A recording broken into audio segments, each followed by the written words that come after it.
For the first time in quite a while, Auburn does not have a clear-cut number one running back. That doesn't have to be a bad thing. In the world full of podcasts, he's the undisputed heavyweight champion of hot takes, an Auburn sports homer, master of the book, and message board legend. Get your buttons buttoned and your hats flattened because the Top Button Podcast is about to kick off, and you don't want to miss your courtside seat. Now, here's your host, Charlie Five. Yes, sir, we're back. It's another episode of the Top Button Podcast. I'm your host, Kyle Rush, a.k.a. Charlie Five, and we are ready to get after it. Happy Tuesday as we continue this journey through the Auburn roster. Today, we're going to talk about running backs. Auburn, for the first time since maybe, 2018, there's not a clear-cut guy. Auburn doesn't have that number one guy, and I don't necessarily think that's a bad thing. I think sharing the load is becoming more of the trend.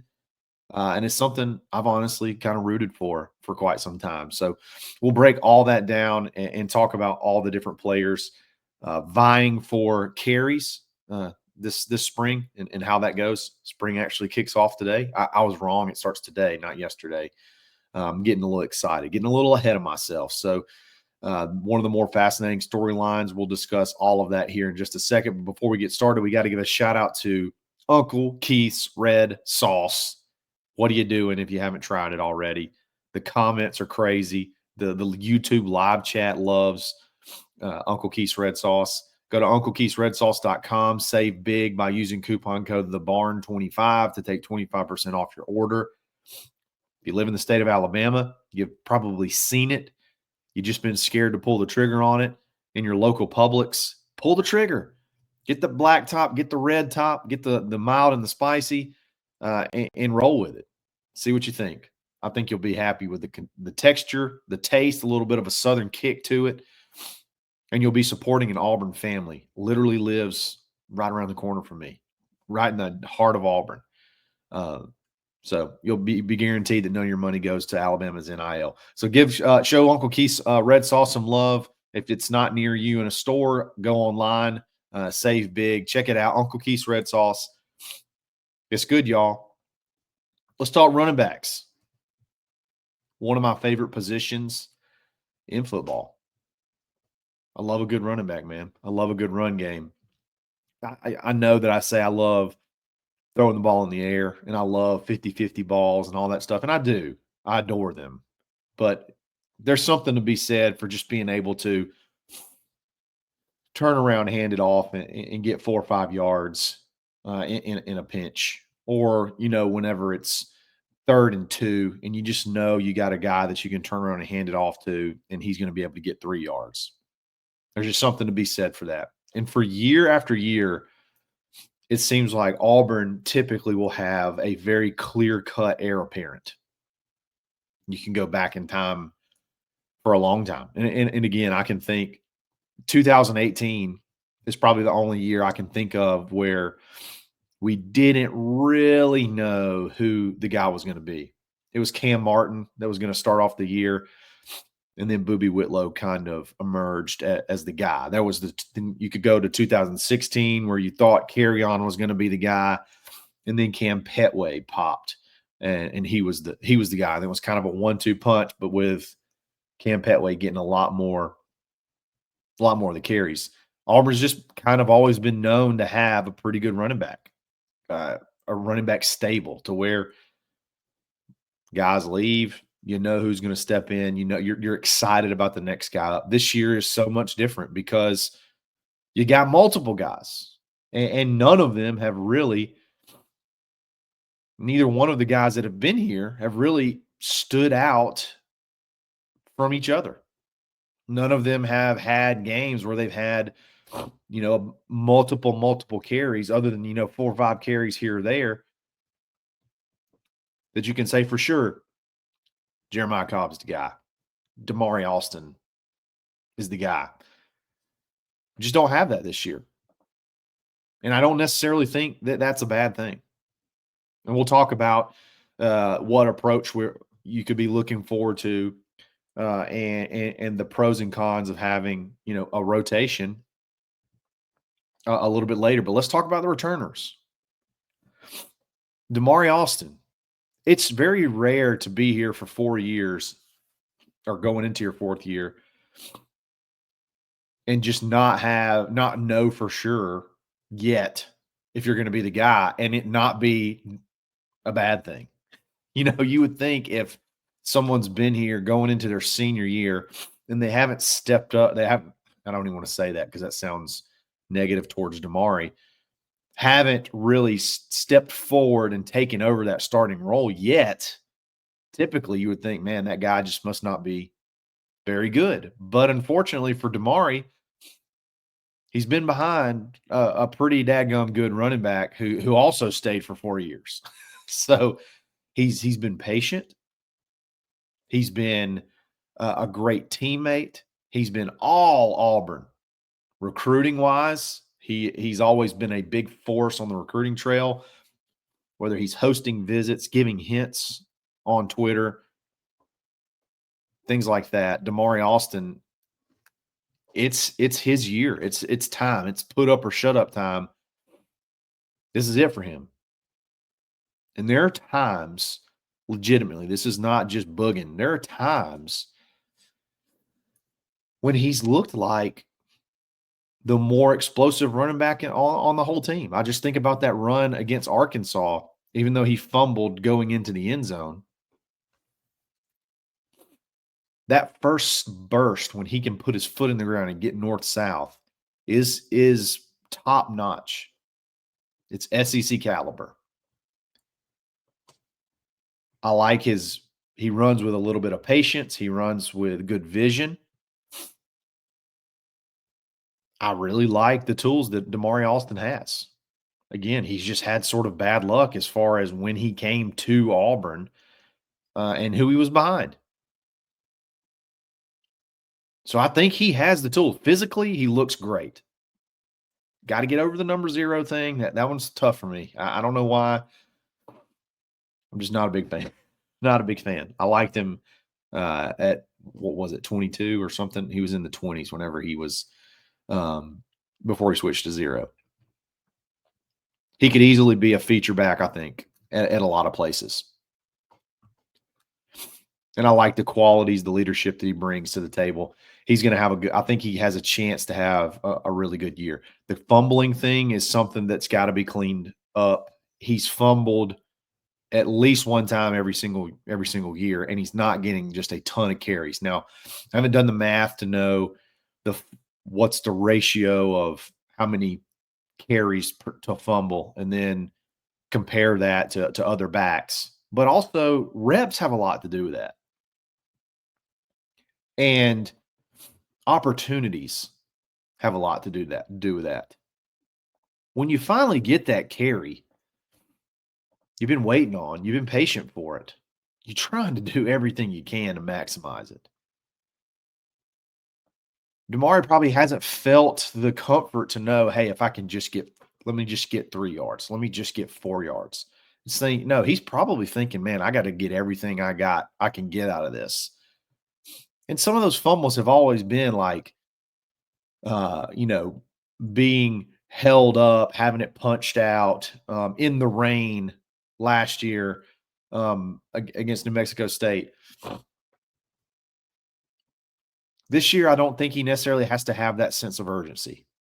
Just be who you are. Don't go outside of your capabilities and just run the football and get it done. I think he's got a chance to have a really good year.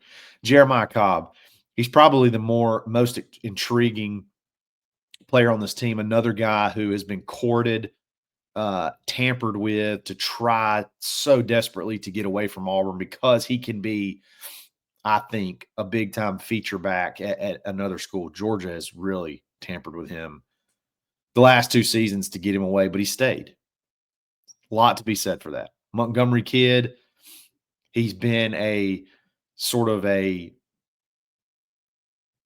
he's been a solid guy that you can depend on in the kickoff return game. And then he's had his opportunities, very sparingly to get some change of pace type carries. He had 29 carries last year, no touchdowns. He did have 2 touchdowns the year prior. Did not get a lot of opportunities last year running the ball.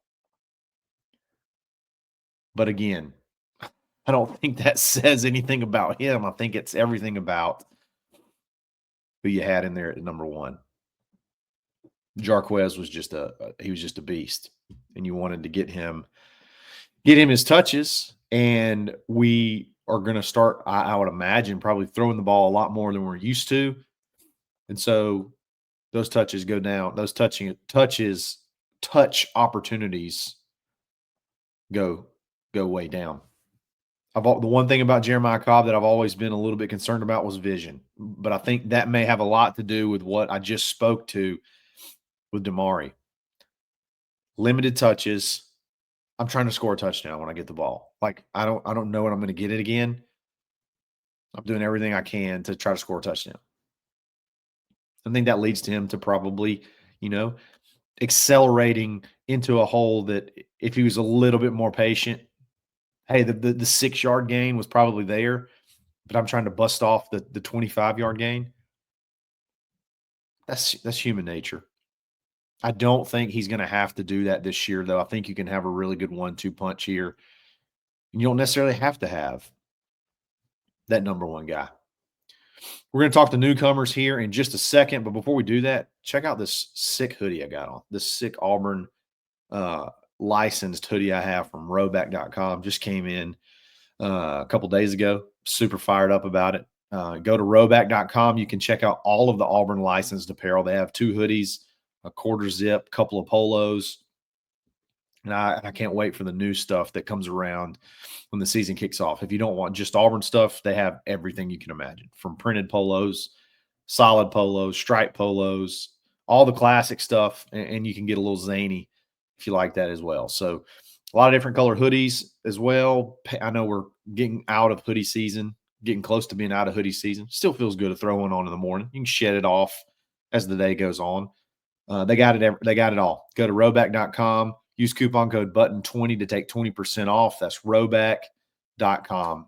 And then real quick, you need to go to mybookie.ag. Use coupon code BARN for a 50% deposit bonus up to $1,000. Still have time to set that account up for the NCAA tournament. You got some play-in games tomorrow, I think, and then obviously the tournament begins, or maybe they're today. Auburn will find out their opponent in round 1 here pretty soon. You definitely need to get in that action. And take advantage of that free money to play around with. So go to mybookie.ag. Newcomers. I'm going to start with our transfer portal guy, Durrell Robinson. Highly productive freshman at UConn, transfers to Auburn. He seemed more of their big play. He was more of their big play guy. He was more of their take it to the house from anywhere on the field kind of guy. I think he had one of the higher yards per carry, which you know how much Hugh loves yards per carry. He had one of the higher yards per carry in the country.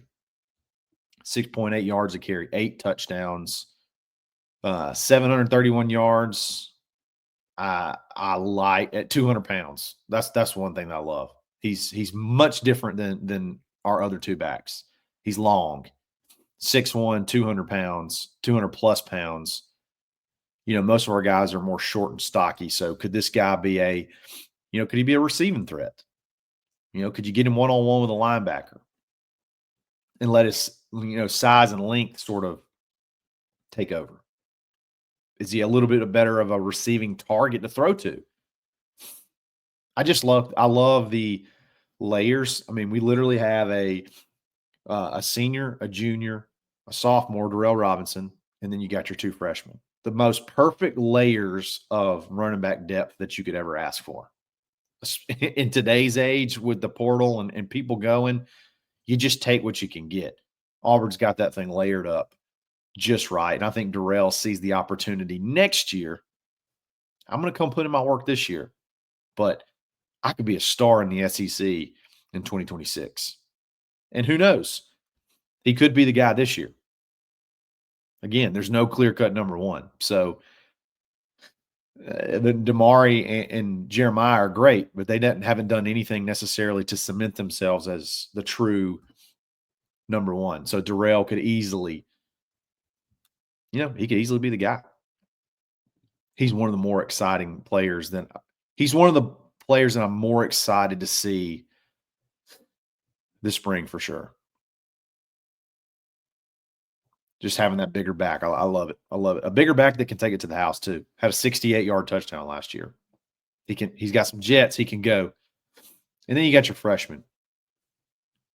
I think it's fun to have freshmen that are super talented that you don't necessarily have to have right away. Alvin Henderson. What else can be said about Alvin Henderson?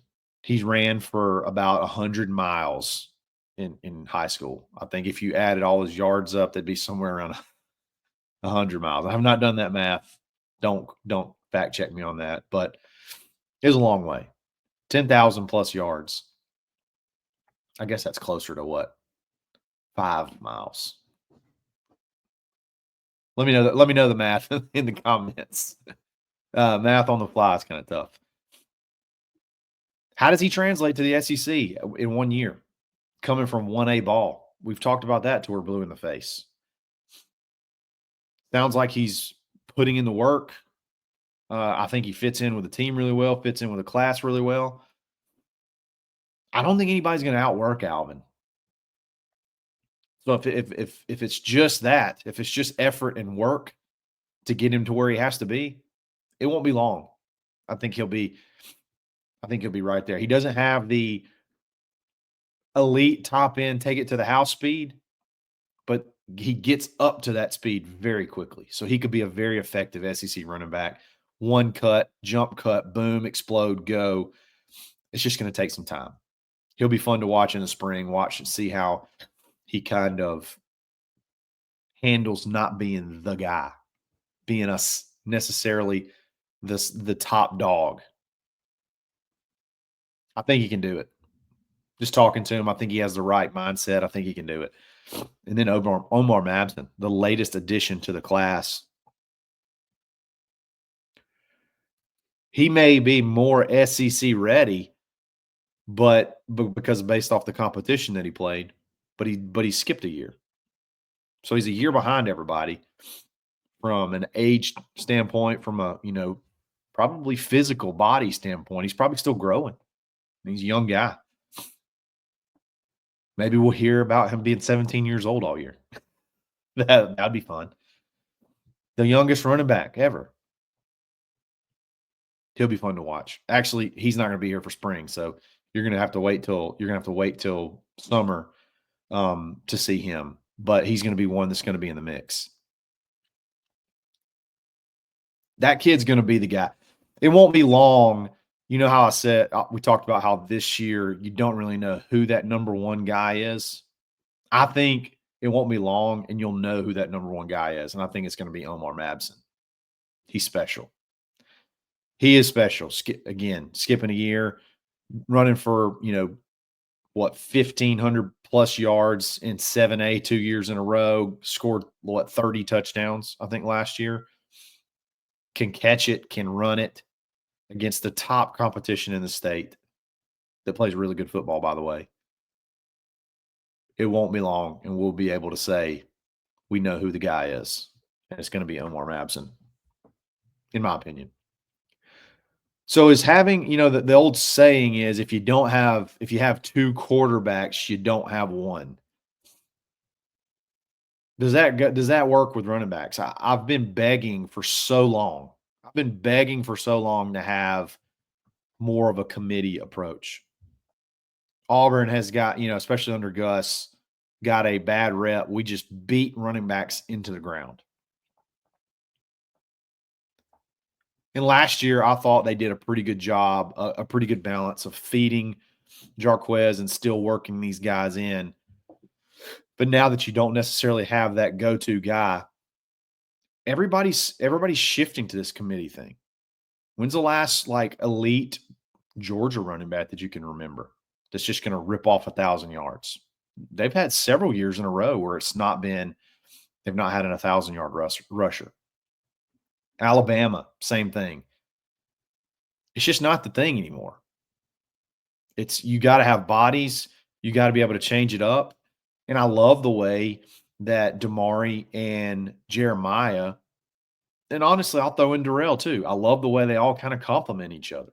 They all sort of do different things and have a different run style. So it's kind of like a pitcher that you can't, his arm angle never changes, but he can throw a bunch of different pitches.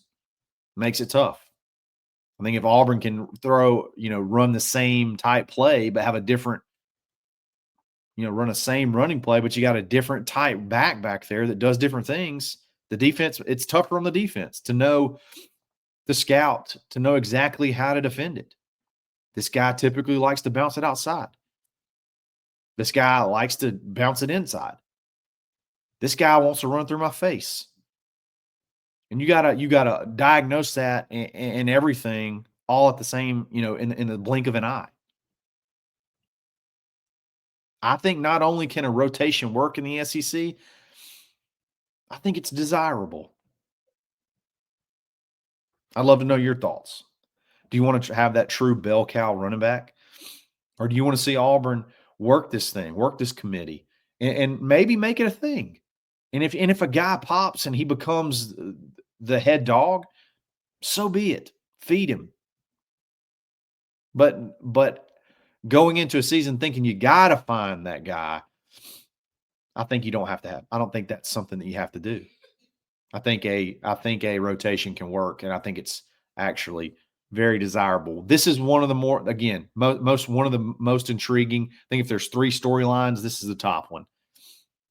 How does Auburn's running game emerge out of spring? And what does it look like going into the fall? Can't wait to see the reports and everything that comes out of practice in regards to running back. So let me know what you think. Let me know your thoughts. Am I crazy? Am I out of line? Are you concerned? I think there's probably a good argument to be concerned about running back.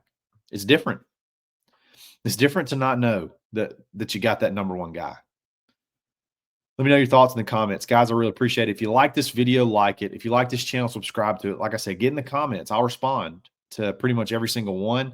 Don't forget to sign up for mybookie.ag and use that coupon code BARN for that 50% deposit bonus. And if you need a real estate agent, I'm your guy. Go to KRush at thekey.agency.realestate. You can message me on Twitter. You can message me on Instagram. If you want to move to Auburn, move away from Auburn, build a house in Auburn, invest in Auburn, Opelika, surrounding areas, doesn't matter. I'm your guy, so hit me up. That's me with the Key Agency. Guys, we're going to be back again every single day this week. You want to hang in for Friday. Got something really cool we're launching that I think you're going to enjoy. And I don't want to talk about it until then because I think it's going to be a lot of fun that you'll really enjoy. So really appreciate it. A lot of other content coming up at the Barn Auburn YouTube page. You need to definitely subscribe. Got a baseball show coming out today talking about the big series win over Vanderbilt. Tons of basketball stuff coming. As we lead up to the NCAA tournament. So I really appreciate it. Thanks for listening. It's another episode of the Top Button Podcast. Stay buttoned. Thanks for listening and drive home safely.